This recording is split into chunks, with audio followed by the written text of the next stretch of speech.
Hello ਬੇਟੇ ਪਿਛਲੇ lecture ਦੇ ਵਿੱਚ ਆਪਾਂ ਇਲੈਕਟ੍ਰੋਨ ਗੇਨ ਐਂਥੈਲਪੀ ਤੇ ਇਲੈਕਟ੍ਰੋਨ ਨੈਗੇਟਿਵਿਟੀ ਐਕਸਪਲੇਨ ਕੀਤੀ ਸੀ। ਤਾਂ ਮੈਂ ਤੁਹਾਨੂੰ ਕਿਹਾ ਸੀ ਕਿ ਤੁਸੀਂ ਉਹਦੇ ਵਿੱਚ ਡਿਫਰੈਂਸਿਸ ਹੈ ਜਿਹੜੇ ਕੁਝ ਪੁਆਇੰਟਸ ਆਫ ਡਿਫਰੈਂਸਿਸ ਹੈ ਜਿਹੜੇ ਉਹ ਲਿਖਣੇ ਆ, ਸ਼ਾਇਦ ਤੁਸੀਂ ਲਿਖ ਲਏ ਹੋਣਗੇ। ਹੁਣ ਆਪਾਂ ਸਾਰੀਆਂ ਪ੍ਰੋਪਰਟੀਜ਼ ਨੂੰ ਜਿਹੜੀਆਂ ਫਿਜ਼ੀਕਲ ਪ੍ਰੋਪਰਟੀਜ਼ ਆਪਾਂ ਕੀਤੀਆਂ, ਸਾਰੀਆਂ ਪ੍ਰੋਪਰਟੀਜ਼ ਨੂੰ ਆਪਾਂ ਇੱਕ ਉਹਨਾਂ ਦਾ ਇੱਕ ਟੇਬਲ ਫਾਰਮ ਦੇ ਵਿੱਚ ਉਹਨੂੰ ਕਰਦੇ ਹਾਂ ਕਿ ਕੀ ਟ੍ਰੈਂਡ ਪੀਰੀਓਡਿਕ ਟੇਬਲ ਦੇ ਵਿੱਚ ਉਹਨਾਂ ਦੇ ਹੁੰਦੇ ਆ, ਜਨਰਲ ਟ੍ਰੈਂਡਸ ਉਹਨਾਂ ਦੇ ਕੀ ਹੋਣਗੇ। ਠੀਕ ਹੈ, ਐਕਸੈਪਸ਼ਨਸ ਵੀ ਹੁੰਦੀਆਂ ਪਰ ਆਪਾਂ ਜਨਰਲ ਟ੍ਰੈਂਡਸ ਕਰਾਂਗੇ। ਜਿਵੇਂ ਪਹਿਲਾਂ ਹੈ ਤੁਹਾਡੇ ਕੋਲੇ atomic ਰੇਡੀਆਈ, along the period Ki trend ਹੋਏਗਾ ਤੇ down the group Ki trend ਹੋਏਗਾ। ਐਟੋਮਿਕ ਰੇਡੀਆਈ ਹੈ ਜਿਹੜਾ ਬੇਟਾ ਕੀ ਹੁੰਦਾ ਹੈ, ਅਲੋਂਗ ਦਾ ਪੀਰੀਅਡ ਕੀ ਹੁੰਦਾ ਜਾਂਦਾ ਹੈ, ਡਿਕਰੀਜ਼ ਹੁੰਦਾ ਜਾਂਦਾ ਹੈ ਤੇ ਡਾਊਨ ਦਾ ਗਰੁੱਪ ਇਨਕਰੀਜ਼ ਹੁੰਦਾ ਜਾਂਦਾ ਹੈ। ਠੀਕ ਹੈ, ਅਗਲੀ ਪ੍ਰੋਪਰਟੀ ਇਵੇਂ ਜਿਹੜਾ ਆਇਨਿਕ ਰੇਡੀਆਈ, ਸੇਮ ਟ੍ਰੈਂਡ ਉਹਦਾ ਹੋਏਗਾ। ਉਸ ਤੋਂ ਬਾਅਦ ਆ ਗਿਆ ਆਇਨਾਈਜੇਸ਼ਨ ਐਂਥੈਲਪੀ, ਅਲੋਂਗ ਦਾ ਪੀਰੀਅਡ ਇਨਕਰੀਜ਼ ਹੁੰਦੀ ਜਾਂਦੀ ਹੈ, ਡਾਊਨ ਦਾ ਗਰੁੱਪ ਡਿਕਰੀਜ਼ ਹੁੰਦੀ ਜਾਂਦੀ ਹੈ। ਇਲੈਕਟ੍ਰੋਨ ਗੇਨ ਐਂਥੈਲਪੀ, ਇਹ ਨੈਗੇਟਿਵ ਵੈਲਿਊ ਦੀ ਗੱਲ ਕਰ ਰਹੇ ਹਾਂ ਆਪਾਂ ਬੇਟੇ, ਤਾਂ ਪੀਰੀਅਡ ਦੇ ਵਿੱਚ ਇਨਕਰੀਜ਼ ਹੁੰਦੀ ਜਾਂਦੀ ਹੈ, ਡਾਊਨ ਦਾ ਗਰੁੱਪ ਡਿਕਰੀਜ਼ ਹੁੰਦੀ ਜਾਂਦੀ ਹੈ, negative value. Electronegativity, along the period increase ਹੁੰਦੀ ਜਾਂਦੀ ਹੈ ਤੇ ਡਾਊਨ ਦਾ ਗਰੁੱਪ ਡਿਕਰੀਜ਼ ਹੁੰਦੀ ਜਾਂਦੀ ਹੈ। ਇਹ ਬੇਟੇ ਸਾਰੀਆਂ ਪ੍ਰੋਪਰਟੀਜ਼ ਦੇ ਆਪਾਂ ਜਨਰਲ ਟ੍ਰੈਂਡ ਹੈ ਜਿਹੜਾ ਉਹ ਦੇਖਿਆ। ਠੀਕ ਹੈ, ਹੁਣ ਆਪਾਂ ਕਰਦੇ ਹਾਂ ਬੇਟੇ ਕੈਮੀਕਲ ਪ੍ਰੋਪਰਟੀਜ਼ ਦੇ ਵਿੱਚ ਟ੍ਰੈਂਡ ਹੈ ਜਿਹੜਾ ਪੀਰੀਓਡਿਕ ਟ੍ਰੈਂਡਸ ਇਨ ਕੈਮੀਕਲ ਪ੍ਰੋਪਰਟੀਜ਼। ਇਹ ਬੇਟੇ ਜਿਹੜੇ ਆਪਾਂ ਤੁਹਾਡੇ ਚੈਪਟਰ ਹੈ ਨਾ ਐਸ ਬਲਾਕ ਤੇ ਪੀ ਬਲਾਕ, ਇੱਕ ਪ੍ਰੋਪਰ ਤੁਹਾਨੂੰ ਚੈਪਟਰਸ ਆਉਣਗੇ। ਠੀਕ ਹੈ, ਉਹਦੇ ਵਿੱਚੋਂ ਜਦੋਂ ਆਪਾਂ ਇਹਨਾਂ ਦੀਆਂ ਪ੍ਰੋਪਰਟੀਜ਼ ਹੈ ਨਾ ਕੈਮੀਕਲ ਪ੍ਰੋਪਰਟੀਜ਼, ਇਹ ਆਪਾਂ ਪ੍ਰੋਪਰ ਉੱਥੇ ਚੈਪਟਰਸ ਦੇ ਵਿੱਚ ਡਿਸਕਸ ਕਰਾਂਗੇ। ਇੱਥੇ ਸਾਨੂੰ ਜ਼ਿਆਦਾ ਪ੍ਰੋਪਰਟੀਜ਼ ਨਹੀਂ ਹੈਗੀਆਂ ਇਸ ਚੈਪਟਰ ਦੇ ਵਿੱਚ, ਇਸ ਚੈਪਟਰ ਦੇ ਵਿੱਚ। ਠੀਕ ਹੈ, ਤਾਂ ਫਿਰ ਵੀ ਆਪਾਂ ਥੋੜ੍ਹਾ ਬਹੁਤ ਪੜ੍ਹਦੇ ਹਾਂ। ਇਹਦੇ ਵਿੱਚ ਮੇਨ ਜਿਹੜੀਆਂ ਪ੍ਰੋਪਰਟੀਜ਼ ਆਪਾਂ ਪੜ੍ਹਾਂਗੇ, ਇੱਕ ਤਾਂ ਵੈਲੈਂਸੀ ਹੈ ਤੁਹਾਨੂੰ, ਜਾਂ ਵੈਲੈਂਸ ਸਟੇਟ ਕਹਿ ਦਿੰਦੇ ਹਾਂ, ਜਾਂ ਜਿਹੜੀਆਂ ਤੁਹਾਡੀਆਂ ਸੈਕੰਡ ਪੀਰੀਅਡ ਦੀਆਂ ਨਾ ਐਨੋਮਲਸ ਬਿਹੇਵੀਅਰ ਹੈ ਉਹਨਾਂ ਦੇ, ਐਨੋਮਲਸ ਪ੍ਰੋਪਰਟੀਜ਼ ਹੈ। ਐਨੋਮਲਸ ਦਾ ਮਤਲਬ ਡਿਫਰੈਂਟ ਹੈ ਬਾਕੀਆਂ ਦੇ ਕੰਪੈਰੇਟਿਵਲੀ, ਤਾਂ ਉਹਨਾਂ ਦੀਆਂ ਪ੍ਰੋਪਰਟੀਜ਼ ਨੂੰ ਆਪਾਂ ਥੋੜ੍ਹਾ ਡਿਸਕਸ ਕਰਾਂਗੇ। Clear? Periodic trends in chemical properties, most of the trends in chemical properties we will discuss later in units S block elements and P block elements, some P block element। ਇਹ ਦੋ chapter ਹੋਣਗੇ ਬੇਟੇ ਪੂਰੇ, ਉੱਥੇ ਆਪਾਂ ਇਹਨਾਂ ਦੀਆਂ properties ਹੀ ਕਰਨੀਆਂ। ਕਲੀਅਰ? ਇੱਥੇ ਆਪਾਂ ਇਸ ਸੈਕਸ਼ਨ ਦੇ ਵਿੱਚ ਕੀ ਕਰਨੀ ਹੈ, ਇੱਕ ਤਾਂ ਪੀਰੀਓਡਿਸਿਟੀ ਐਂਡ ਵੈਲੈਂਸ ਸਟੇਟ, ਜਾਂ ਜਿਹਨੂੰ ਵੈਲੈਂਸੀ ਕਹਿ ਦਿੰਦੇ ਆਪਾਂ, shown by the elements and the anomalous properties of second period element। ਸਭ ਤੋਂ ਪਹਿਲਾਂ ਆਪਾਂ ਕਰਦੇ ਹਾਂ ਬੇਟੇ ਵੈਲੈਂਸੀ ਆਫ ਐਨ ਐਲੀਮੈਂਟ। ਆਪਾਂ ਵੈਲੈਂਸੀ ਕਿਹਨੂੰ ਕਹਿੰਦੇ ਹਾਂ ਬੇਟੇ, ਜਿਹੜੇ ਵੀ ਐਲੀਮੈਂਟ ਦੇ ਵੈਲੈਂਸ ਸ਼ੈਲ ਦੇ ਵਿੱਚ ਜਿਹੜੇ ਇਲੈਕਟ੍ਰੋਨ ਹੁੰਦੇ ਆ ਨਾ, ਉਹਨਾਂ ਨੂੰ ਅਸੀਂ ਕਹਿੰਦੇ ਹਾਂ wellness electrons. The electrons in the outermost shell are called valence electrons। ਠੀਕ ਹੈ, ਹੁਣ ਜਿਹੜੀ ਵੈਲੈਂਸੀ ਹੈ, ਜੇ ਆਪਾਂ S ਤੇ P ਬਲਾਕ ਐਲੀਮੈਂਟਸ ਵਾਸਤੇ ਲਈਏ, ਜਿਹੜੀ ਅਸੀਂ ਵੈਲੈਂਸੀ ਕਹਿੰਦੇ ਆ ਨਾ, ਇਹ ਵੈਲੈਂਸ ਇਲੈਕਟ੍ਰੋਨਸ ਨੂੰ ਹੀ ਵੈਲੈਂਸੀ ਕਿਹਾ ਜਾਂਦਾ ਹੈ ਇਹਦੇ ਵਾਸਤੇ। ਤਾਂ ਵੈਲੈਂਸੀ ਹੈ ਜਿਹੜੀ ਲੈਂਦੇ ਆ ਨਾ, ਜਿਹੜੀ ਆਮ ਤੌਰ ਤੇ ਉਹ ਹੁੰਦੀ ਹੈ number of electrons in the valence shell ਔਰ 8 minus number of electrons in the valence shell. Valency ਔਰ valence of representative elements, representative elements ਕਿੰਨਾ ਕਹਿੰਦੇ ਆ ਬੇਟੇ ਆਪਾਂ, S and P block elements, ਦੋਨਾਂ ਨੂੰ ਕੰਬਾਈਨ ਕਰਕੇ ਆਪਾਂ ਕਹਿੰਦੇ ਆ ਰਿਪਰੈਜ਼ੈਂਟੇਟਿਵ ਐਲੀਮੈਂਟਸ। ਜਦੋਂ ਆਪਾਂ ਬਲਾਕ ਪੜ੍ਹੇ ਸੀ 4, ਤਾਂ ਉੱਥੇ ਵੀ ਮੈਂ ਤੁਹਾਨੂੰ ਦੱਸਿਆ ਸੀ ਇਹ ਕਿ ਰਿਪਰੈਜ਼ੈਂਟੇਟਿਵ ਐਲੀਮੈਂਟਸ ਇਹਨਾਂ ਨੂੰ ਅਸੀਂ ਕਹਿੰਦੇ ਆ। Is usually equal to the number of electrons in the outermost shell and or ਦੋਨੋਂ ਹੋ ਸਕਦੀ ਹੈ, ਮਤਲਬ ਵੈਲੈਂਸੀ ਐਂਡ ਵੀ ਹੋ ਸਕਦੀ, ਕਿੰਨੇ ਇਲੈਕਟ੍ਰੋਨ ਹੈ, ਜਾਂ ਔਰ ਵੀ ਹੋ ਸਕਦਾ ਹੈ, equal to 8 minus number of electrons in the outermost shell। ਠੀਕ ਹੈ, ਐਗਜ਼ਾਮਪਲ ਕਰਦੇ ਹਾਂ ਤਾਂ ਕਲੀਅਰ ਹੋਏਗਾ ਤੁਹਾਨੂੰ। ਜਿਵੇਂ ਆਪਾਂ ਲੈ ਲਿਆ ਬੇਟੇ ਗਰੁੱਪ ਲੈ ਲਿਆ ਆਪਾਂ, ਪਹਿਲੇ ਦੋ ਗਰੁੱਪ ਕਿਹਦੇ 'ਚ ਆਉਂਦੇ ਬੇਟੇ, S ਬਲਾਕ 'ਚ, ਫਿਰ 13 to 18 ਕਿਹਦੇ 'ਚ ਆ ਜਾਂਦੇ ਬੇਟੇ, P ਬਲਾਕ 'ਚ। ਆਪਾਂ ਗੱਲ ਕਿਹਦੀ ਕਰ ਰਹੇ ਹਾਂ, ਸੈਕੰਡ ਪੀਰੀਅਡ ਦੀ। ਠੀਕ ਹੈ, ਪਹਿਲੇ ਗਰੁੱਪ ਦੇ ਵਿੱਚ ਨੰਬਰ ਆਫ ਇਲੈਕਟ੍ਰੋਨ ਕਿੰਨੇ ਹੁੰਦੇ ਬੇਟੇ, ਓਨਲੀ 1, ਵੈਲੈਂਸ ਇਲੈਕਟ੍ਰੋਨ 1। ਦੂਜੇ ਗਰੁੱਪ 'ਚ ਕਿੰਨੇ ਹੁੰਦੇ ਆ, 2।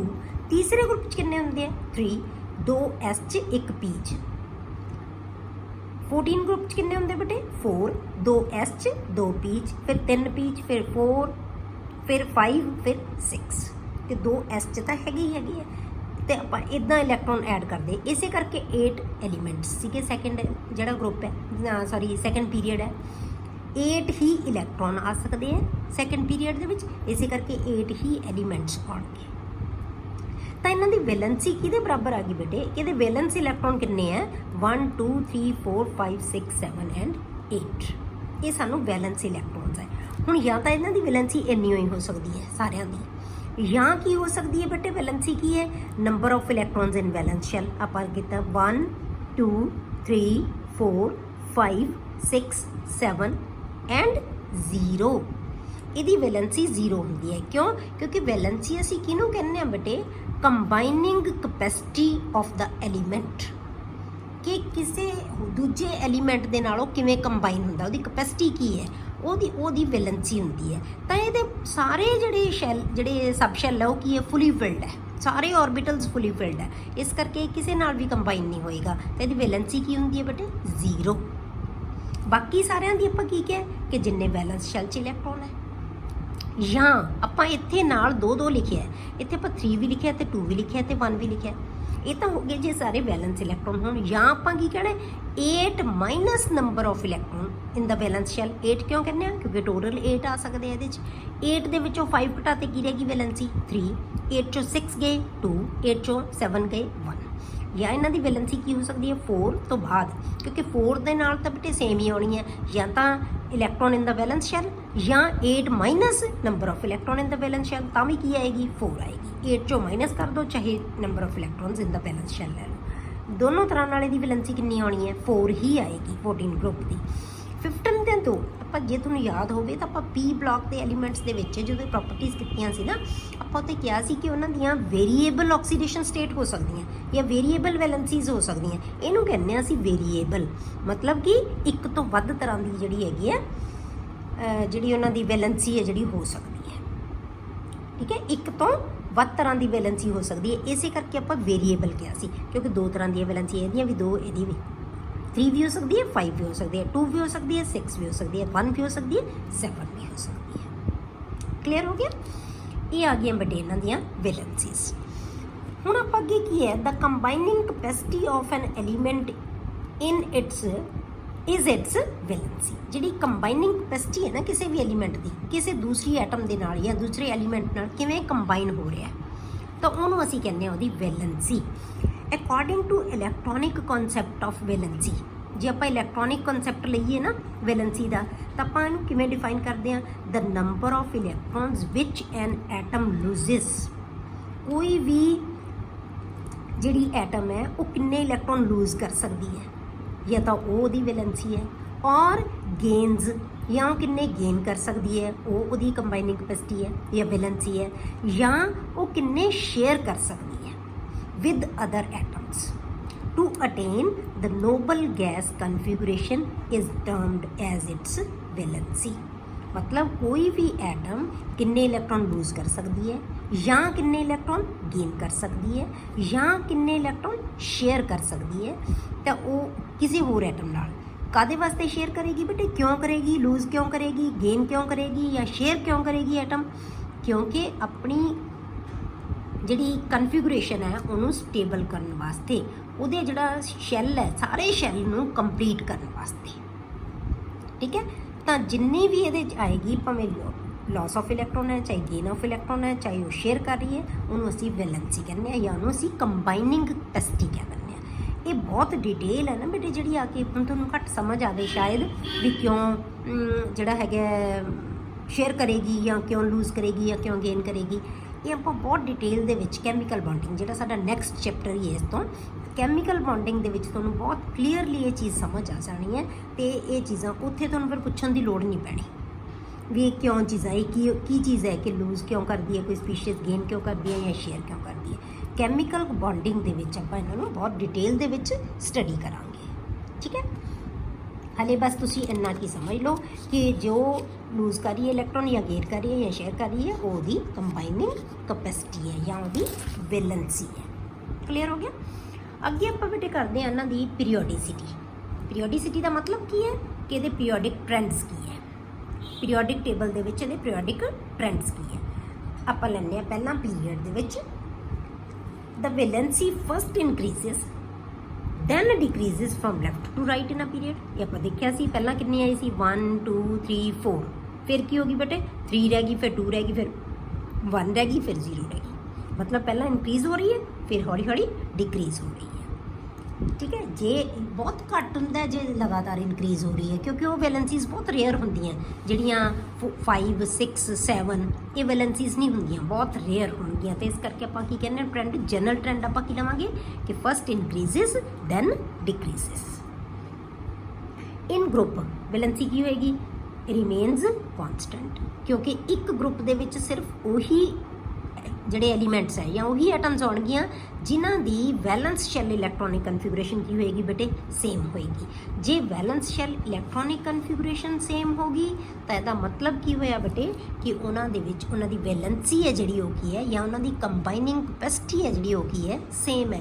ਇਸੇ ਕਰਕੇ ਉਹਨਾਂ ਦੀਆਂ ਕੈਮੀਕਲ ਪ੍ਰੋਪਰਟੀਜ਼ ਵੀ ਕੀ ਹੁੰਦੀਆਂ ਸੇਮ ਹੁੰਦੀਆਂ। ਅਸੀਂ ਰੱਖਦੇ ਹੀ ਗਰੁੱਪ 'ਚ ਤਾਂ ਹੈ ਜੇ ਉਹਨਾਂ ਦੀਆਂ ਪ੍ਰੋਪਰਟੀ ਸੇਮ ਹੈ, ਤਾਂ ਸੇਮ ਪ੍ਰੋਪਰਟੀਜ਼ ਤਾਂ ਹੋਣਗੀਆਂ ਜੇ ਇਲੈਕਟ੍ਰੋਨਿਕ ਕਨਫੀਗੂਰੇਸ਼ਨ ਸੇਮ ਹੋਏਗੀ। ਕਲੀਅਰ, ਤਾਂ ਜਿਹੜੀ ਇਲੈਕਟ੍ਰੋਨਿਕ ਕਨਫੀਗੂਰੇਸ਼ਨ ਦੇ ਨਾਲ ਹੀ ਰਿਲੇਟਡ ਹੈ ਵੈਲੈਂਸੀ, ਇਸੇ ਕਰਕੇ ਵੈਲੈਂਸੀ ਉਹਨਾਂ ਦੀ ਕੀ ਹੋਏਗੀ ਬੇਟਾ ਸੇਮ ਰਹੇਗੀ। ਕਲੀਅਰ। ਹੁਣ ਬੇਟੇ ਅੱਜ ਕੱਲ੍ਹ ਜਿਹੜੀ ਅਸੀਂ ਵੈਲੈਂਸੀ ਦੀ ਥਾਂ 'ਤੇ ਉਹਨੂੰ ਅਸੀਂ ਆਕਸੀਡੇਸ਼ਨ ਸਟੇਟ ਲੈਂਦੇ ਹਾਂ, ਜਿਹੜੀ ਆਕਸੀਡੇਸ਼ਨ ਸਟੇਟ ਦੀ ਫਾਰਮ ਦੇ ਵਿੱਚ ਲਈ ਜਾਂਦੀ ਹੈ ਵੈਲੈਂਸੀ ਜਾਂ combining capacity. Combining capacity in terms of oxidation state.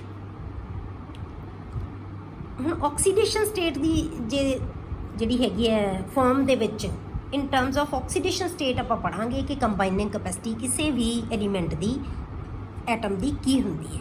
ਠੀਕ ਹੈ, these days combining capacity of element is expressed in terms of oxidation state. ਹੁਣ ਆਪਾਂ ਇਹ ਕਹਿੰਦੇ ਕਿ ਇਹਨੂੰ ਹੁਣ ਆਕਸੀਡੇਸ਼ਨ ਸਟੇਟ ਜਾਂ ਇਹਨੂੰ ਬੇਟੇ ਆਕਸੀਡੇਸ਼ਨ ਨੰਬਰ ਵੀ ਕਿਹਾ ਜਾਂਦਾ ਹੈ। ਆਕਸੀਡੇਸ਼ਨ ਸਟੇਟ ਔਰ ਆਕਸੀਡੇਸ਼ਨ ਨੰਬਰ ਵੀ ਕਹਿੰਦੇ ਹਾਂ ਅਸੀਂ ਇਹਨੂੰ। It is defined as the charge acquired by the atom of the element on the basis of electronegative concentrations from other atoms in the molecule। ਹੁਣ ਜੇ ਕੋਈ ਐਲੀਮੈਂਟ ਦੇ ਵਿੱਚ ਕੋਈ ਐਟਮ ਦੂਜੀ ਐਟਮ ਦੇ ਨਾਲ ਕੰਬਾਈਨ ਹੋ ਰਹੀ ਹੈ ਤੇ ਜੇ ਉਹਨਾਂ ਦੀਆਂ ਇਲੈਕਟ੍ਰੋਨੈਗੇਟਿਵਿਟੀ ਦੇ ਵਿੱਚ ਫਰਕ ਹੈ ਤਾਂ ਕੋਈ ਸਪੀਸ਼ੀਜ਼ ਇਲੈਕਟ੍ਰੋਨ ਨੂੰ ਆਪਣੇ ਵੱਲ ਅਟਰੈਕਟ ਕਰ ਲੇਗੀ ਤਾਂ ਉਹਦੇ ਤੇ ਨੈਗੇਟਿਵ ਚਾਰਜ ਆ ਜਾਏਗਾ ਤੇ ਦੂਜੀ ਸਪੀਸ਼ੀਜ਼ ਦੇ ਉੱਤੇ ਪੋਜ਼ਿਟਿਵ ਚਾਰਜ ਆ ਜਾਏਗਾ, ਤਾਂ ਉਹਨੂੰ ਅਸੀਂ ਕੀ ਕਹਿੰਦੇ ਆ ਕਿ ਚਾਰਜ ਐਕਵਾਇਰਡ ਬਾਏ ਦਾ ਐਟਮ। ਹੁਣ ਚਾਰਜ ਕਦੋਂ ਆਏਗਾ ਜੇ ਐਟਮਸ ਦੀਆਂ ਇਲੈਕਟ੍ਰੋਨੈਗੇਟਿਵਿਟੀਜ਼ ਵੈਲਿਊ ਹੈ ਜਿਹੜੀਆਂ ਉਹ ਡਿਫਰੈਂਟ ਹੋਣਗੀਆਂ। ਆਪਾਂ ਇਲੈਕਟ੍ਰੋਨੈਗੇਟਿਵਿਟੀ ਪੜ੍ਹੀ ਹੋਈ ਹੈ ਬੇਟੇ, ਪਹਿਲੀ ਆਪਾਂ ਇਲੈਕਟ੍ਰੋਨੈਗੇਟਿਵਿਟੀ ਕੀ ਸੀ। ਠੀਕ ਹੈ, ਉਹ ਕੀ ਹੁੰਦੀ ਹੈ ਕਿ tendency to attract the shared pair of electron. ਜਦੋਂ ਸ਼ੇਅਰਡ ਪੇਅਰ ਇਲੈਕਟ੍ਰੋਨ ਕੋਈ ਐਟਮਸ ਜਿਹੜੀਆਂ ਕੋਈ ਦੋ ਐਲੀਮੈਂਟਸ ਦੀਆਂ ਐਟਮਸ ਆਪਸ 'ਚ ਕੰਬਾਈਨ ਹੋਈਆਂ ਵੀ ਹੈ ਉਹਨਾਂ ਦੀਆਂ ਇਲੈਕਟ੍ਰੋਨੈਗੇਟਿਵਿਟੀਜ਼ ਹੈ ਜਿਹੜੀਆਂ ਉਹ ਡਿਫਰੈਂਟ ਹੈ, ਤਾਂ ਜਿਹਦੀ ਜ਼ਿਆਦਾ ਹੋਏਗੀ ਉਹ ਇਲੈਕਟ੍ਰੋਨ ਨੂੰ ਅਟਰੈਕਟ ਕਰ ਲੇਗੀ ਆਪਣੇ ਵੱਲ। ਜਦੋਂ ਅਟਰੈਕਟ ਕਰ ਲੇਗੀ ਤਾਂ ਉਹਦੇ 'ਤੇ ਚਾਰਜ ਕੀ ਆ ਜਾਏਗਾ ਨੈਗੇਟਿਵ ਆ ਗਿਆ। ਤਾਂ ਇਹਦਾ ਮਤਲਬ ਕੀ ਹੋ ਗਿਆ ਉਸ ਸਪੀਸ਼ੀਜ਼ ਨੇ ਚਾਰਜ ਗੇਨ ਕਰ ਲਿਆ, ਉਹ ਉਹਦੀ ਆਕਸੀਡੇਸ਼ਨ ਸਟੇਟ ਆ ਗਈ। ਕਿੰਨਾ ਚਾਰਜ ਨੈਗੇਟਿਵ ਲਿਆ ਉਹ ਉਹਦੀ ਆਕਸੀਡੇਸ਼ਨ ਸਟੇਟ ਹੈ। ਦੂਜੀ ਸਪੀਸ਼ੀਜ਼ ਕੋਲ ਕੀ ਹੋ ਜਾਏਗਾ ਬੇਟੇ ਪੋਜ਼ਿਟਿਵ ਚਾਰਜ, ਉਹ ਕੀ ਹੋਏਗੀ ਉਹਦੀ ਆਕਸੀਡੇਸ਼ਨ ਸਟੇਟ ਹੈ। ਤਾਂ ਹੁਣ ਆਕਸੀਡੇਸ਼ਨ ਸਟੇਟ ਹੈ ਜਿਹੜੀ ਉਹ ਕੀ ਹੈ ਇੱਕ ਚਾਰਜ ਹੈ ਜਦੋਂ ਸਪੀਸ਼ੀਜ਼ ਹੈ ਜਿਹੜੀਆਂ ਐਕਵਾਇਰ ਕਰ ਲੈਂਦੀਆਂ। ਆਪਾਂ ਐਗਜ਼ਾਮਪਲਸ ਕਰਦੇ ਹਾਂ ਤਾਂ ਜ਼ਿਆਦਾ ਕਲੀਅਰ ਹੋਏਗਾ ਤੁਹਾਨੂੰ। ਆਪਾਂ ਪਹਿਲਾਂ ਲੈਂਦੇ ਹਾਂ ਐਗਜ਼ਾਮਪਲ ਦੇ ਵਿੱਚ NaCl। Oxidation state of Na is +1 and Cl is -1। ਇਹ ਕਿਉਂ ਹੈ ਬੇਟੇ? ਕਿਉਂਕਿ Cl is more electronegative than Na। Na ਦੇ ਵੈਲੈਂਸ ਸ਼ੈਲ 'ਚ ਬੇਟੇ ਇੱਕੋ ਹੀ ਇਲੈਕਟ੍ਰੋਨ, ਜਿਵੇਂ ਆਪਾਂ Na ਲੈ ਲਿਆ ਇਹਦੀ ਕਨਫੀਗਰੇਸ਼ਨ ਲਿਖੀ, ਇਹਦੀ ਵੈਲੈਂਸ ਸ਼ੈਲ 'ਚ ਕੀ ਹੈ ਇੱਕੋ ਇਲੈਕਟ੍ਰੋਨ ਹੈ। ਇਹ ਇਲੈਕਟ੍ਰੋਨ ਲੂਜ਼ ਕਰ ਸਕਦਾ ਹੈ। Cl ਦੇ ਕੋਲ 5 ਇਲੈਕਟ੍ਰੋਨ ਹੈ P ਦੇ ਵਿੱਚ, ਇਹ ਇੱਕ ਇਲੈਕਟ੍ਰੋਨ ਗੇਨ ਕਰ ਸਕਦਾ ਹੈ। ਕਾਹਦੇ ਵਾਸਤੇ? ਆਪਾਂ ਕੀ ਕਿਹਾ ਸੀ ਕੰਬਾਈਨਿੰਗ ਕਪੈਸਿਟੀ ਕੀ ਹੁੰਦੀ ਹੈ ਕਿ ਨੋਬਲ ਗੈਸ ਲਾਈਕ ਕਨਫੀਗਰੇਸ਼ਨ ਬਣਾਉਣ ਵਾਸਤੇ ਇਹ ਜਿਹੜੀ ਨੋਬਲ ਗੈਸ ਕਨਫੀਗਰੇਸ਼ਨ ਹੈ ਜਾਂ ਸਟੇਬਲ ਕਨਫੀਗਰੇਸ਼ਨ ਕਦੋਂ ਬਣੇਗੀ ਜੇ P 'ਚ 6 ਹੋ ਗਏ। ਇਹਦੀ ਸਟੇਬਲ ਕਦੋਂ ਹੋਏਗੀ ਜੇ ਇੱਕ ਇਲੈਕਟ੍ਰੋਨ ਨੂੰ ਛੱਡ ਦੇਗਾ ਤਾਂ ਸ਼ੈਲ ਖਤਮ ਹੋ ਜਾਏਗਾ ਪੂਰਾ ਇਹਦਾ। ਇਹ ਇਲੈਕਟ੍ਰੋਨ ਛੱਡਣ ਦੀ ਟੈਂਡੈਂਸੀ 'ਚ ਹੈ, ਇਹ ਇਲੈਕਟ੍ਰੋਨ ਗੇਨ ਕਰਨ ਦੀ ਟੈਂਡੈਂਸੀ 'ਚ ਹੈ। ਤਾਂ ਕੀ ਕਰਨਗੇ, Cl ਇਲੈਕਟ੍ਰੋਨ ਨੂੰ ਆਪਣੇ ਵੱਲ ਅਟਰੈਕਟ ਕਰ ਲੇਗਾ। ਤਾਂ Cl ਦੇ ਉੱਤੇ ਕੀ ਆ ਗਿਆ ਬੇਟੇ, ਨੈਗੇਟਿਵ ਚਾਰਜ। Na ਦੇ ਉੱਤੇ ਕੀ ਆ ਗਿਆ, ਪੋਜ਼ਿਟਿਵ ਚਾਰਜ। ਤਾਂ ਇਹਦਾ ਮਤਲਬ ਕੀ ਆ ਗਿਆ, ਇਹ ਕੀ ਇਹਦੀ oxidation state, -1 oxidation state of chlorine and +1 is oxidation state of Na। ਤਾਂ ਆਕਸੀਡੇਸ਼ਨ ਸਟੇਟ ਨੂੰ ਅਸੀਂ ਚਾਰਜ ਦੀ ਫਾਰਮ 'ਚ ਲਿਖਦੇ ਹਾਂ। ਅਸੀਂ ਵੈਲੈਂਸੀ ਨੂੰ ਚਾਰਜ ਦੀ ਫਾਰਮ ਦੇ ਵਿੱਚ ਨਹੀਂ ਲਿਖਦੇ ਸੀ ਬੇਟੇ। ਉਹ ਇੱਥੇ ਜੇ ਆਪਾਂ ਵੈਲੈਂਸੀ ਕਹਿਣੀ ਹੋਵੇ ਤਾਂ ਸੋਡੀਅਮ ਦੀ ਕੀ ਕਵਾਂਗੇ, 1। ਕਲੋਰੀਨ ਦੀ ਵੈਲੈਂਸੀ ਵੀ ਕਿੰਨੀ ਹੈ, 1 ਹੈ। ਇਹਦੀ ਵੀ ਕੰਬਾਈਨਿੰਗ ਕਪੈਸਿਟੀ 1 ਹੈ, ਇਹਦੀ ਵੀ ਕੰਬਾਈਨਿੰਗ ਕਪੈਸਿਟੀ 1 ਹੈ, ਇਹਦੀ ਵੀ 1 ਹੈ, ਇਹਦੀ ਵੀ 1 ਹੈ। ਦੋਨਾਂ ਦੀ ਵੈਲੈਂਸੀ ਕਿੰਨੀ ਹੈ, 1 ਹੈ। ਠੀਕ ਹੈ, ਪਰ ਕਿਉਂਕਿ ਇਹਦੇ 'ਚ ਵੈਲੈਂਸ ਸ਼ੈਲ 'ਚ ਇੱਕੋ ਇਲੈਕਟ੍ਰੋਨ ਹੈ ਤਾਂ ਇਹਦੀ ਵੈਲੈਂਸੀ 1 ਹੈ। ਇਹਦੇ ਵੈਲੈਂਸ ਸ਼ੈਲ 'ਚ 7 ਇਲੈਕਟ੍ਰੋਨ ਹੈ, ਇਹਨੂੰ ਆਪਾਂ 8 ਚੋਂ ਮਾਈਨਸ ਕਰ ਦਾਂਗੇ 7, ਇਹਦੀ ਵੀ ਵੈਲੈਂਸੀ ਕਿੰਨੀ ਰਹਿ ਗਈ, 1। ਜੇ ਤੁਹਾਨੂੰ ਧਿਆਨ ਹੋਵੇ ਪਿੱਛੇ ਤਾਂ ਆਪਾਂ 7 ਵਾਲਿਆਂ ਦੀ ਜਿਹੜੀ ਵੈਲੈਂਸੀ ਕੀਤੀ ਸੀ ਉਹ ਕਿੰਨੀ ਆਉਂਦੀ ਸੀ, 1। ਠੀਕ ਹੈ, 7 ਵਾਲੇ ਦੀ ਵੈਲੈਂਸੀ ਕੀ ਸੀ, 1। ਠੀਕ ਹੈ, ਤਾਂ ਵੈਲੈਂਸੀ 1 ਹੈ। ਪਰ ਹੁਣ ਆਪਾਂ ਕੀ ਕਰਦੇ ਹਾਂ, ਚਾਰਜ ਦੀ ਫਾਰਮ ਦੇ ਵਿੱਚ ਲੈ ਰਹੇ ਹਾਂ। ਆਪਾਂ ਕੀ ਲੈ ਰਹੇ ਹਾਂ, ਚਾਰਜ ਦੀ ਫਾਰਮ ਦੇ ਵਿੱਚ ਵੈਲੈਂਸੀ ਨੂੰ ਲੈ ਰਹੇ ਹਾਂ। ਤਾਂ ਚਾਰਜ ਦੀ ਫਾਰਮ ਦੇ ਵਿੱਚ ਕੀ ਆਏਗਾ, +1 ਆਕਸੀਡੇਸ਼ਨ ਸਟੇਟ ਜਿਹਨੂੰ ਆਪਾਂ ਕਹਿ ਦਿੰਦੇ ਹਾਂ। ਸੋਡੀਅਮ ਦੀ +1 ਹੈ ਤੇ ਕਲੋਰੀਨ ਦੀ ਕੀ ਹੈ, -1 ਹੈ। ਕਲੀਅਰ ਹੋ ਗਿਆ ਬੇਟੇ। ਹੁਣ ਆਪਾਂ ਦੂਸਰੀ ਐਗਜ਼ਾਮਪਲ ਲਈਏ ਵਾਟਰ ਦੀ। ਵਾਟਰ ਦੇ ਵਿੱਚ ਜੇ ਆਪਾਂ ਆਕਸੀਡੇਸ਼ਨ ਸਟੇਟ ਦੇਖੀਏ ਨਾ ਤਾਂ ਕੀ ਹੈ, +1 ਹੈ ਜਿਹੜੀ ਉਹ ਹਾਈਡਰੋਜਨ ਦੀ ਹੈ ਤੇ -2 ਹੈ ਜਿਹੜੀ ਉਹ ਆਕਸੀਜਨ ਦੀ ਹੈ। ਇਹ ਕਿਵੇਂ ਆਪਾਂ ਇਹਨੂੰ ਐਕਸਪਲੇਨ ਕਰਾਂਗੇ। ਜੇ ਆਪਾਂ ਵਾਟਰ ਬਣਾਈਏ ਤਾਂ ਵਾਟਰ ਦੇ ਵਿੱਚ ਕੀ ਆਏਗਾ ਬੇਟੇ, ਹਾਈਡਰੋਜਨ ਕੋਲ ਜਿਹਦੇ ਆਪਾਂ ਆਕਸੀਡੇਸ਼ਨ ਜਿਹੜੇ ਆਪਾਂ ਕਨਫੀਗਰੇਸ਼ਨ ਲਿਖੀ ਹੈ 1s1, ਇੱਕੋ ਇਲੈਕਟ੍ਰੋਨ ਹੈ, ਇਹ ਬਹੁਤ ਆਸਾਨੀ ਨਾਲ ਲੂਜ਼ ਕਰ ਸਕਦਾ ਹੈ। ਆਕਸੀਜਨ ਕੋਲ ਕਿੰਨੇ ਇਲੈਕਟ੍ਰੋਨ, P 'ਚ 4 ਹੈ, ਇਹਨੂੰ 2 ਇਲੈਕਟ੍ਰੋਨ ਚਾਹੀਦੇ ਹੈ। ਇਹਦੇ ਨਾਲ 2 ਹਾਈਡਰੋਜਨ ਅਟੈਚਡ ਹੈ, ਦੋਨੋਂ ਆਪਣਾ ਆਪਣਾ ਇਲੈਕਟ੍ਰੋਨ ਤੋਂ ਆਕਸੀਜਨ ਹੈ ਜਿਹੜੀ ਉਹ ਜ਼ਿਆਦਾ ਇਲੈਕਟ੍ਰੋਨੈਗੇਟਿਵ ਹੈ। ਠੀਕ ਹੈ, ਇਹ ਦੋਨਾਂ ਕੋਲੋਂ ਇਲੈਕਟ੍ਰੋਨ ਅਟਰੈਕਟ ਕਰ ਲੇਗੀ ਆਪਦੇ ਵੱਲ। ਇਹਦਾ ਵੀ ਸਟੇਬਲ ਕਨਫੀਗਰੇਸ਼ਨ ਹੋਗੀ 2 ਇਲੈਕਟ੍ਰੋਨ ਲੈ ਕੇ, ਇਹਦੀ ਵੀ ਛੱਡ ਕੇ ਇਹ ਵੀ ਸਟੇਬਲ ਹੋ ਗਿਆ। ਭਾਵੇਂ ਇੱਕੋ ਇਲੈਕਟ੍ਰੋਨ ਹੈ ਪਰ ਪ੍ਰੋਟੋਨ ਹੈ, ਬਹੁਤ ਆਸਾਨੀ ਨਾਲ ਬਣਾ ਲੈਂਦਾ ਹੈ। ਤਾਂ ਕੀ ਹੋਏਗਾ, ਇਹਨੂੰ ਛੱਡੇਗਾ ਨਹੀਂ ਬੇਟੇ, ਰਹੇਗਾ ਅਟੈਚ ਹੀ, ਪਰ ਇਹਦੀ ਟੈਂਡੈਂਸੀ ਹੈ ਟੂ ਅਟਰੈਕਟ, ਆਪਦੇ ਨਾਲ ਅਟਰੈਕਟ ਕਰ ਲਿਆ ਨੇ। ਅਟਰੈਕਟ ਕਰਨ ਨਾਲ ਨੈਗੇਟਿਵ ਚਾਰਜ ਆ ਗਿਆ, ਹੈ ਅਟੈਚਡ ਹੀ ਹੈ ਸਪੀਸ਼ੀਜ਼। ਠੀਕ ਹੈ, ਸਪੀਸ਼ੀਜ਼ ਕੀ ਹੈ, ਅਟੈਚਡ ਹੀ ਹੈ, ਪਰ ਸਿਰਫ ਕਿਉਂਕਿ ਆਪਾਂ ਇਲੈਕਟ੍ਰੋਨ ਨੈਗੇਟਿਵਿਟੀ ਕਹਿੰਦੇ ਹੀ ਉਹਨੂੰ, ਕਿਉਂਕਿ ਅਸੀਂ ਇਲੈਕਟ੍ਰੋਨ ਨੈਗੇਟਿਵਿਟੀ ਦੇ ਬੇਸ ਤੇ ਹੀ ਬੇਟੇ ਚਾਰਜ ਜਿਹੜਾ ਦੱਸਣਾ ਹੈ ਕੋਈ ਸਪੀਸ਼ੀਜ਼ ਦੇ ਉੱਤੇ ਆਏਗਾ। ਤਾਂ ਇਲੈਕਟ੍ਰੋਨ ਨੈਗੇਟਿਵਿਟੀ ਦਾ ਪ੍ਰੋਪਰਟੀ ਹੋਈ ਬੌਂਡਡ ਐਟਮ ਦੀ ਹੈ। ਸਿਰਫ ਇਹ ਤਾਂ ਟੈਂਡੈਂਸੀ ਹੈ ਟੂ ਅਟਰੈਕਟ ਦਾ ਇਲੈਕਟ੍ਰੋਨ, ਕਿਉਂ ਨਹੀਂ, ਉਹਦੀ ਟੈਂਡੈਂਸੀ ਹੈ ਕਿ ਆਪਣੇ ਵੱਲ ਅਟਰੈਕਟ ਕਰ ਲੇਗਾ। ਇਹ ਪੇਅਰ ਮਤਲਬ ਆਪਣੇ ਵੱਲ ਨੂੰ ਖਿੱਚ ਲੇਗਾ, ਇਹ ਨਹੀਂ ਕਿ ਪੇਅਰ ਇਹਨੂੰ ਅਲੱਗ ਕਰਤਾ ਸਪੀਸ਼ੀਜ਼ ਨੂੰ, ਸਪੀਸ਼ੀਜ਼ ਨਹੀਂ ਅਲੱਗ ਹੋਏਗੀ, ਸਪੀਸ਼ੀਜ਼ ਨਾਲ ਹੀ ਅਟੈਚਡ ਹੈ। ਠੀਕ ਹੈ, ਤਾਂ ਇਹਦੇ ਉੱਤੇ ਕਿ ਦੋਨੋਂ ਇਲੈਕਟ੍ਰੋਨ ਆਪਦੇ ਵੱਲ ਅਟਰੈਕਟ ਕਰ ਲਏ ਤਾਂ 2 ਨੈਗੇਟਿਵ ਆ ਗਏ, ਇਹਦੇ ਤੇ ਪੋਜ਼ਿਟਿਵ, ਇਹਦੇ ਤੇ ਪੋਜ਼ਿਟਿਵ। ਕਲੀਅਰ। ਇਸੇ ਤਰ੍ਹਾਂ OF2 ਸੇਮ ਬਿਲਕੁਲ। ਹੁਣ OF2 ਦੇ ਵਿੱਚ ਕੀ ਹੈ ਬੇਟੇ, ਆਕਸੀਜਨ ਦੇ ਉੱਤੇ ਪੋਜ਼ਿਟਿਵ ਚਾਰਜ ਆਏਗਾ ਕਿਉਂਕਿ fluorine the ਇਲੈਕਟ੍ਰੋਨੈਗੇਟਿਵਿਟੀ is more than oxygen. ਇਲੈਕਟ੍ਰੋਨੈਗੇਟਿਵਿਟੀ ਕੀ ਹੈ, ਫਲੋਰੀਨ ਦੀ ਜ਼ਿਆਦਾ ਹੈ ਆਕਸੀਜਨ ਨਾਲੋਂ, ਕਿਉਂਕਿ ਆਪਾਂ ਪੜ੍ਹਿਆ ਸੀ ਪੀਰੀਅਡ ਦੇ ਵਿੱਚ ਇਲੈਕਟ੍ਰੋਨੈਗੇਟਿਵਿਟੀ ਕੀ ਹੁੰਦੀ ਜਾਂਦੀ ਬੇਟੇ, ਇਨਕਰੀਜ਼ ਹੁੰਦੀ ਹੈ। ਆਕਸੀਜਨ ਦਾ ਨੰਬਰ 8 ਹੁੰਦਾ ਹੈ, ਫਲੋਰੀਨ ਦਾ ਕਿੰਨਾ ਹੁੰਦਾ ਹੈ, 9। ਤੇ ਆਪਦੇ ਪੀਰੀਅਡ 'ਚ ਸਭ ਤੋਂ ਜ਼ਿਆਦਾ ਮੈਂ ਕਿਹਾ ਸੀ ਹੈਲੋਜਨਸ ਦੀਆਂ ਜਿਹੜੀਆਂ ਇਲੈਕਟ੍ਰੋਨੈਗੇਟਿਵਿਟੀਜ਼ ਜ਼ਿਆਦਾ ਹੁੰਦੀਆਂ, ਤਾਂ ਇਹਦੀ ਇਲੈਕਟ੍ਰੋਨੈਗੇਟਿਵਿਟੀ ਜ਼ਿਆਦਾ ਹੈ ਇਹਦੇ ਨਾਲੋਂ।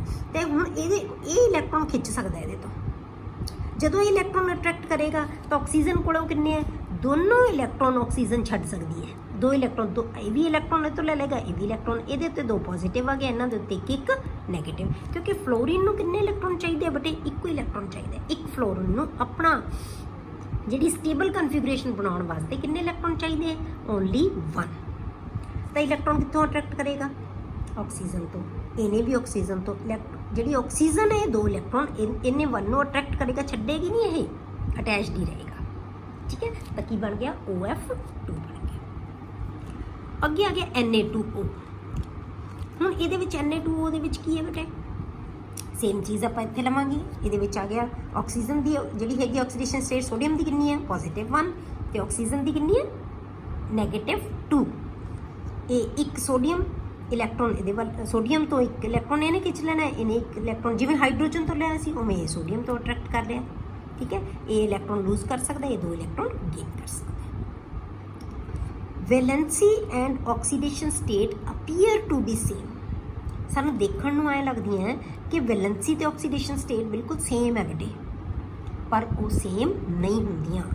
ਕਿਉਂਕਿ ਵੈਲੈਂਸੀਜ਼ ਹੈ ਜਿਹੜੀਆਂ ਤਕਰੀਬਨ ਉਹੀ ਰਹਿੰਦੀਆਂ, ਹਰੇਕ ਕੰਪਾਊਂਡ 'ਚ ਉਹਦੀ ਵੈਲੈਂਸੀ ਹੈ, ਜਿਵੇਂ ਸੋਡੀਅਮ ਦੀ ਵੈਲੈਂਸੀ ਹਮੇਸ਼ਾ ਉਹੀ ਰਹੇਗੀ, ਆਕਸੀਜਨ ਦੀ ਵੈਲੈਂਸੀ ਉਹੀ ਰਹੇਗੀ, ਪਰ ਜਿਹੜੀ ਆਕਸੀਡੇਸ਼ਨ ਸਟੇਟ ਹੈ ਨਾ ਬੇਟੇ, ਉਹ ਕੰਪਾਊਂਡ ਟੂ ਕੰਪਾਊਂਡ ਵੇਰੀ ਕਰਦੀ ਜਾਏਗੀ, ਕਿਉਂਕਿ ਇਹ ਡਿਪੈਂਡ ਕਰੇਗੀ ਕਿ ਕਿਹੜੀ ਐਟਮ ਦੇ ਨਾਲ, ਜਿਵੇਂ ਹੁਣ ਆਕਸੀਜਨ ਦੇ ਇੱਥੇ +2 ਸੀ, ਇੱਥੇ -2 ਆ ਗਈ,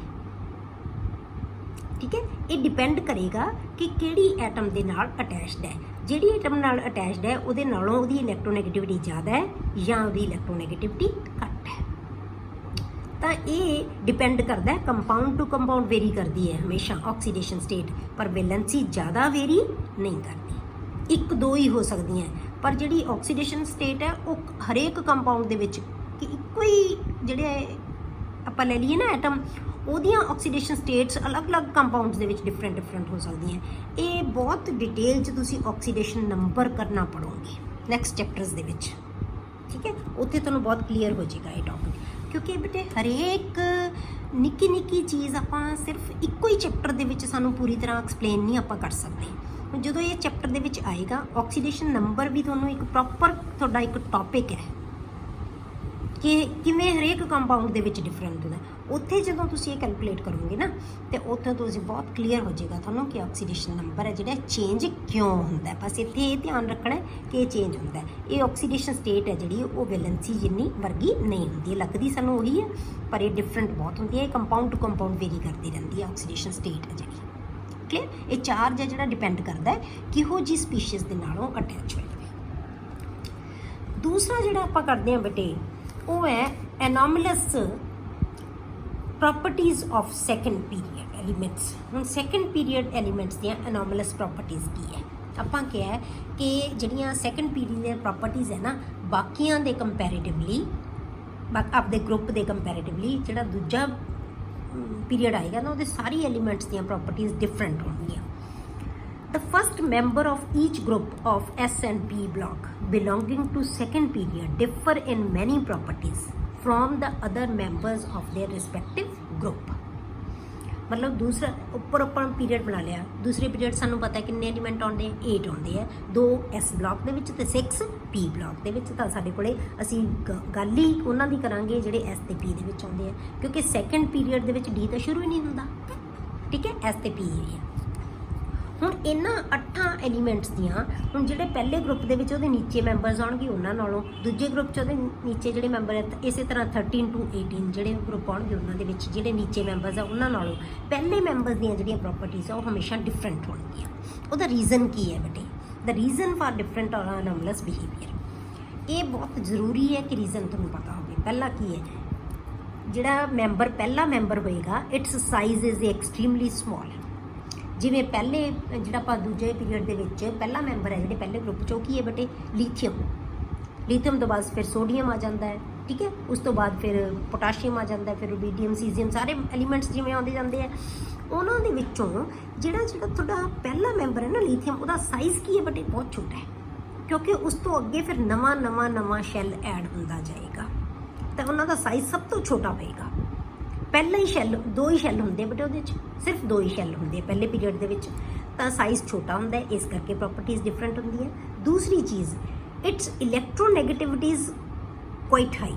ਇਲੈਕਟ੍ਰੋਨੈਗੇਟਿਵਿਟੀ ਹੈ ਜਿਹੜੀ ਉਹ ਹਾਈ ਹੁੰਦੀ ਹੈ। ਕਿਉਂ? ਕਿਉਂਕਿ ਜਦੋਂ ਥੱਲੇ ਨੂੰ ਜਾਵਾਂਗੇ ਤਾਂ ਇਲੈਕਟ੍ਰੋਨੈਗੇਟਿਵਿਟੀ ਦੀ ਵੈਲਿਊ ਕੀ ਹੁੰਦੀ ਜਾਂਦੀ ਬੇਟੇ? ਡਿਕਰੀਜ਼ ਹੁੰਦੀ ਜਾਂਦੀ ਹੈ।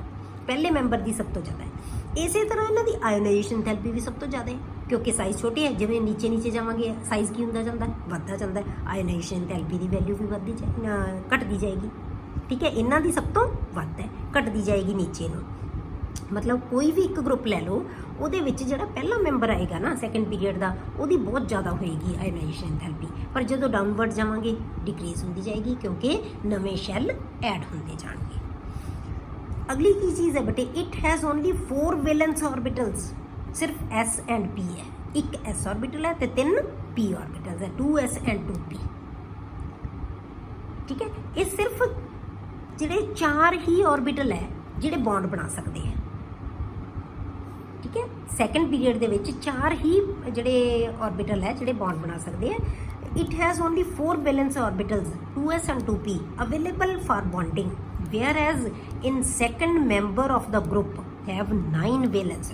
ਜਿਹੜਾ ਅਗਲਾ ਮੈਂਬਰ ਆ ਗਿਆ ਜਿਹੜਾ ਅਗਲਾ ਮੈਂਬਰ ਹੈ, ਜਿਵੇਂ ਸੋਡੀਅਮ ਆ ਗਿਆ ਲਿਥੀਅਮ ਤੋਂ ਬਾਅਦ, ਸੋਡੀਅਮ ਦੇ ਵਿੱਚ ਕਿੰਨਾ ਆ ਗਿਆ, ਤੀਸਰਾ ਸ਼ੈਲ ਵੀ ਸ਼ੁਰੂ ਹੋ ਗਿਆ ਬੇਟੇ। ਤੀਸਰੇ ਸ਼ੈਲ ਦੇ ਵਿੱਚ ਕਿਹੜੇ ਕਿਹੜੇ ਹੁੰਦੇ ਆ, 3 ਸਬ ਸ਼ੈਲ ਹੁੰਦੇ ਆ, ਐਸ ਵੀ ਹੁੰਦਾ, ਪੀ ਵੀ ਹੁੰਦਾ ਤੇ ਡੀ ਵੀ ਹੁੰਦਾ। ਚਾਹੇ ਡੀ ਅਸੀਂ ਭਰੀਏ ਚਾਹੇ ਨਾ ਭਰੀਏ, ਹੈ ਤਾਂ ਸਹੀ ਨਾ ਉਹਦਾ ਸ਼ੈਲ ਹੈ, ਚਾਹੇ એનર્ਜੀ ਲੈਵਲ 4s ਤੋਂ ਜ਼ਿਆਦਾ ਹੈ, ਪਰ ਅਸੀਂ ਗਿਣਾਂਗੇ ਤਾਂ ਉਹਨੂੰ ਇੱਥੇ ਹੀ ਨਾ, ਉਹਦੇ ਇੰਨੇ ਅਵੇਲੇਬਲ ਹੈਗੇ ਆ। ਤਾਂ ਉਹਦੇ ਕੋਲੇ 9 ਵੈਲੈਂਸ ਆਰਬਿਟਲ ਹੋ ਗਏ, ਇਹਦੇ ਕੋਲੇ 4 ਹੈ, ਇਹਦੇ ਕੋਲੇ 9 ਹੋ ਗਏ, 5 ਆਰਬਿਟਲ ਜ਼ਿਆਦਾ ਹੋ ਗਏ।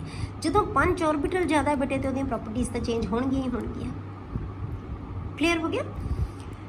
Therefore the maximum covalency of first member of each group is 4। ਤਾਂ ਕੋਵੈਲੈਂਸੀ ਹੈ ਜਿਹੜੀ ਮੈਕਸਿਮਮ ਕਿੰਨੀ ਹੋ ਸਕਦੀ ਹੈ ਬੇਟੇ, 4 ਹੀ ਹੋ ਸਕਦੀ ਹੈ, ਕਿਉਂਕਿ 4 ਹੀ ਆਰਬਿਟਲ ਹੈ। ਜਿੰਨੇ ਆਰਬਿਟਲ ਹੈ ਉਨੇ ਆਰਬਿਟਲਸ ਨਾਲ ਹੀ ਉਹ ਦੂਜਿਆਂ ਨਾਲ ਕੰਬਾਈਨ ਹੋ ਸਕਦਾ ਹੈ। ਜਦੋਂ ਹੋਰ ਆਰਬਿਟਲ ਹੀ ਹੈ ਨਹੀਂ, ਠੀਕ ਹੈ, ਜਦੋਂ ਆਰਬਿਟਲ ਹੀ ਹੈ ਨਹੀਂ ਤਾਂ ਫਿਰ ਕੀ ਕਰੇਗਾ, ਦੂਜੇ ਐਟਮ ਦੇ ਨਾਲ ਉਹ ਅਟੈਚ ਨਹੀਂ ਹੋ ਸकेगा, 4 ਤੋਂ ਨਹੀਂ ਵੱਧ ਸਕਦਾ। ਇਹਨਾਂ ਦੀ ਕੋਵੈਲੈਂਸੀ ਹੈ ਜਿਹੜੀ 4 ਤੋਂ ਬਹੁਤ ਜ਼ਿਆਦਾ ਹੋ ਸਕਦੀ ਹੈ, ਕਿਉਂਕਿ ਇਹਨਾਂ ਕੋਲੇ ਆਰਬਿਟਲਸ ਕਿੰਨੇ ਬੇਟੇ, 9 ਆਰਬਿਟਲਸ ਹੈ, ਤਾਂ ਇਹਦੀ ਕੋਵੈਲੈਂਸੀ ਬਹੁਤ ਜ਼ਿਆਦਾ ਹੁੰਦੀ ਹੈ ਬਾਕੀ ਮੈਂਬਰਸ ਦੀ। ਕਲੀਅਰ ਹੋ ਗਈ ਇਹ ਗੱਲ? ਨੈਕਸਟ ਹੈ ਬੇਟੇ ਡਾਇਗੋਨਲ ਰਿਲੇਸ਼ਨਸ਼ਿਪ। ਡਾਇਗੋਨਲ ਰਿਲੇਸ਼ਨਸ਼ਿਪ ਕਿਹਨੂੰ ਕਹਿੰਦੇ ਆਪਾਂ? The first 3 members of second period, ਜਿਹੜੇ ਪਹਿਲੇ 3 ਮੈਂਬਰ ਹੁੰਦੇ ਆ ਨਾ ਸੈਕੰਡ ਪੀਰੀਅਡ ਦੇ, lithium, beryllium and boron. Second period ਮੈਂ ਤੁਹਾਨੂੰ ਕਿਹਾ ਕਿ ਪਹਿਲੇ 3 ਪੀਰੀਅਡ ਤਾਂ ਹਮੇਸ਼ਾ ਯਾਦ ਰੱਖੋ ਬੇਟੇ ਤੁਸੀਂ ਪੀਰੀਓਡਿਕ ਟੇਬਲ ਤੇ, ਉਹ ਤਾਂ ਤੁਹਾਡੇ ਟਿਪਸ ਤੇ ਹੋਣੇ ਚਾਹੀਦੇ ਆ, ਠੀਕ ਹੈ।